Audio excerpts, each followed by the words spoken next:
ধন্যবাদ সকল বন্ধুদের। তো বন্ধুরা, আশা করি ভালো আছেন সবাই। আমি প্রতিদিনের মতন একটি পাওয়ারফুল ভিডিও নিয়ে আপনাদের সামনে হাজির হলাম। আজকের ভিডিওটি অত্যন্ত পাওয়ারফুল, এত পাওয়ারফুল ভিডিও। আমি আজকে আলোচনা করব আপনাদের সামনে পাওয়ারফুল একটি মন্ত্র নিয়ে। কিসের মন্ত্র? আমাদের দেশে এখন বর্তমানে সাপের উপদ্রব বেড়ে গেছে। বিষধর সাপ নাম কখনো আগে শুনিনি, এখন শুনতে পাই। রাসেল ভাইপার সাপ, গোখরা সাপ, যাকে সাপের আমরা বলি জাতি সাপ। জাতি সাপের ভিতরে কয়েকটা প্রজাতির সাপ আছে। বিষধর সাপ এরকম অনেক আছে।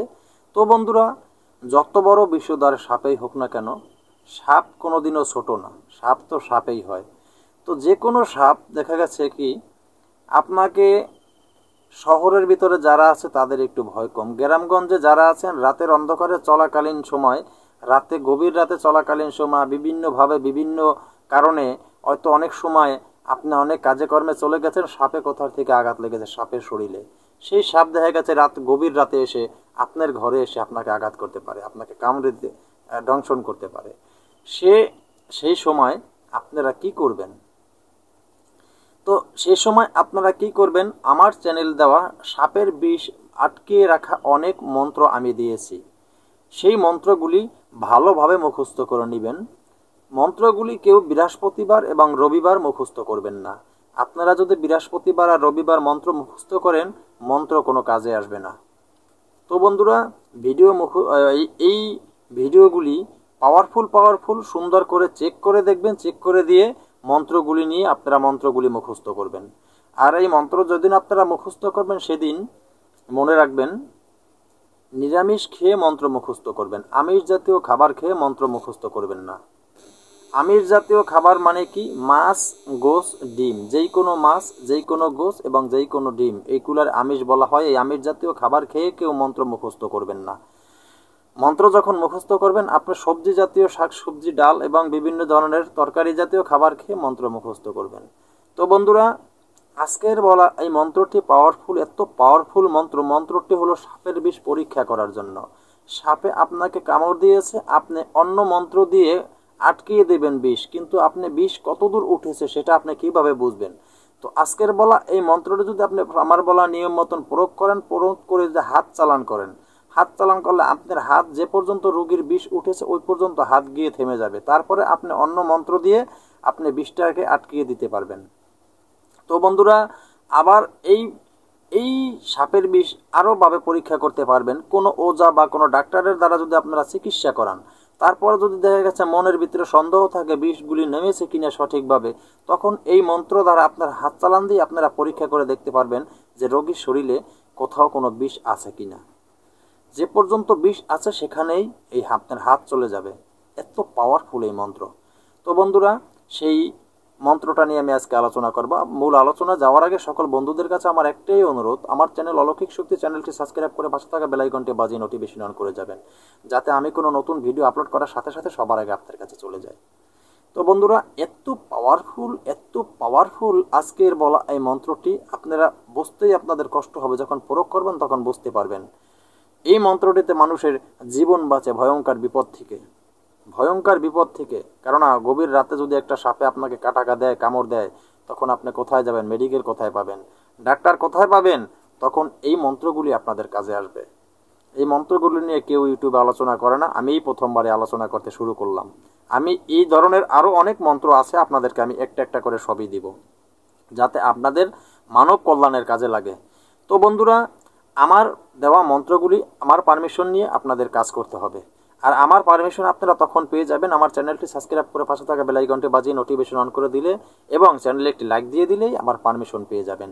তাছাড়া যদি আপনারা মন্ত্র পারমিশন না নিয়ে যদি আপনারা মন্ত্র প্রয়োগ করেন, মন্ত্র কোনো কাজে আসবে না। তো বন্ধুরা, আরেকটি সুখবর আপনাদেরকে বলে যাই। আমি ইন্ডিয়াতে গিয়ে যে গুরুর কাছ থেকে আমি প্র্যাকটিক্যালে কাজ করে কাজ শিখে প্রশিক্ষণ নিয়ে এসেছি, আমার গুরু অনিমেষ ঢালি। তো ওনার এতদিনে ইউটিউব চ্যানেলের ভিতরে ওনাকে আপনারা দেখেছেন অনেকেই, উনি গুপ্তধন নিয়ে আলোচনা করে। উনি নিজে একটা গুপ্তধনের বিষয়ে একটি তন্ত্র মন্ত্র ও যন্ত্র পরিপূর্ণ একটি কিতাব উনি নিজেই লিখেছেন। সেই কিতাবটার নাম হলো শিবচক্রজাল। এই শিবচক্রজাল কিতাবের ভিতরে তন্ত্র মন্ত্র যন্ত্র ও বিভিন্ন ধরনের বহুত আলোচনা করা আছে গুপ্তধন বিষয় নিয়ে। গুপ্তধন কিভাবে আপনি তুলবেন, কোন মন্ত্র দিয়ে পাঠ করবেন, কিভাবে পাঠ করবেন, কিভাবে বন্ধ করবেন, সব কিছু বলা আছে সেই কিতাবে। সেই কিতাব এতদিন বাংলাদেশের ভিতরে ছিল না। সেই কিতাব ইন্ডিয়া থেকে কুরিয়ানের মাধ্যমে আনতে হয়েছে। তো ইন্ডিয়া থেকে কুরিয়ানের মাধ্যমেও কেউ আনতে পারে নাই। এই প্রথমবার সেই কিতাব বাংলাদেশে আপনারা আমার কাছে পাবেন। এই কিতাবের ভিতরে বিভিন্ন যন্ত্রমন্ত্র ও তন্ত্র দ্বারা আবৃত্তি করা তো পাওয়ারফুল কিতাব। সেই কিতাবটি যদি আপনাদের প্রয়োজন মনে করেন, স্ক্রিনে দেওয়া নাম্বারে যোগাযোগ করবেন। তো বন্ধুরা, ভিডিওর মূল আলোচনায় চলে যাব।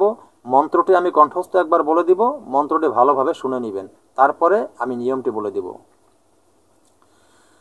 হাত চালুম, হাতুনি চালুম, কাটে পাটে দেবী চালুম, জয় দুর্গা ভবানী চালুম।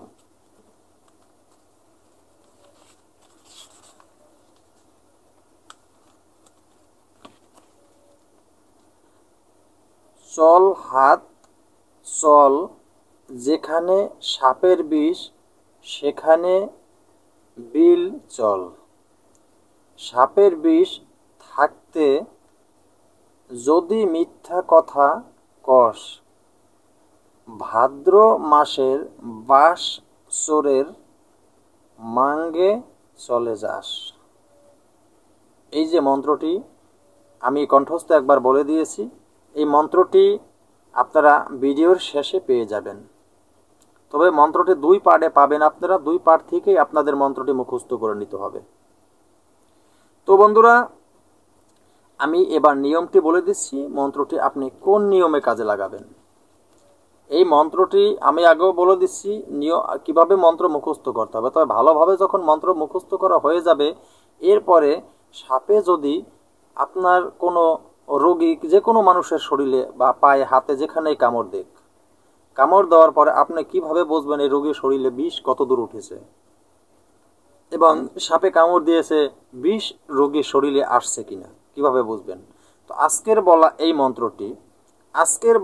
মন্ত্রটি আপনি সুন্দরভাবে আজকের বলা মন্ত্রটি তুলা রাশির একজন লোক প্রয়োজন হবে। এই মন্ত্রটি যখন আপনারা পরিচালনা করবেন তখন কিন্তু একজন লোক লাগবে, তুলা রাশির লোক।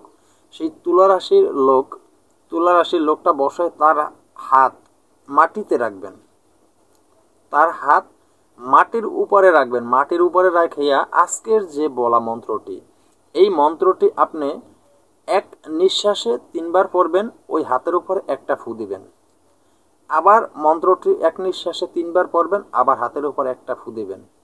আবার এক নিঃশ্বাসে 3 বার পড়বেন, এই হাতের উপর একটা ফু দিবেন। তো ফু দেওয়ার পরে দেখবেন এই হাত আস্তে আস্তে চলে যাবে যে রোগী, সেই রোগীর শরীরে চলে যাবে। যত দূর পর্যন্ত বিষ উঠেছে সেখান পর্যন্ত গিয়ে হাত থেমে যাবে। যখন হাত থেমে যাবে তখন ওই পর্যন্ত খেয়াল রেখে আমার চ্যানেলে দেওয়া অন্য মন্ত্র দ্বারা, সেটা পাঠ পড়া মন্ত্র আছে এবং থুথু পড়া মন্ত্র আছে, সেই মন্ত্র দিয়ে ওই জায়গাটা আপনারা সাথে সাথে বান দিয়ে দিবেন। বান দিয়ে দিলে হবে কি, বিষ আর উপরে উঠতে পারবে না।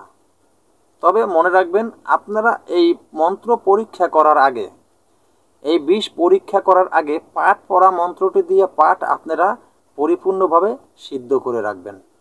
কারণ হাত চালান দিয়ে যখন দেখবেন বিষ কত দূর উঠে গেছে সে পর্যন্ত দেখেই আপনারা ওই পাঠ দিয়ে বান দিয়ে দিবেন। তারপরে আর উপরে বিষ উঠবে না। বা পাঠ যদি না থাকে, আপনাদেরকে যে থুথু দেওয়া যে বলেছি মন্ত্র, সেই মন্ত্র দ্বারা আপনারা 2.5টা পেঁচ দিয়ে বান দিয়ে নেবেন, তাহলে তার উপরে আর বিষ উঠবে না। তো বন্ধুরা, আজকের মতন ভিডিওটা এ পর্যন্তই। তবে নতুন কোনো ভিডিও নিয়ে আসার আগ পর্যন্ত সকলে ভালো থাকবেন। ধন্যবাদ সবাইকে।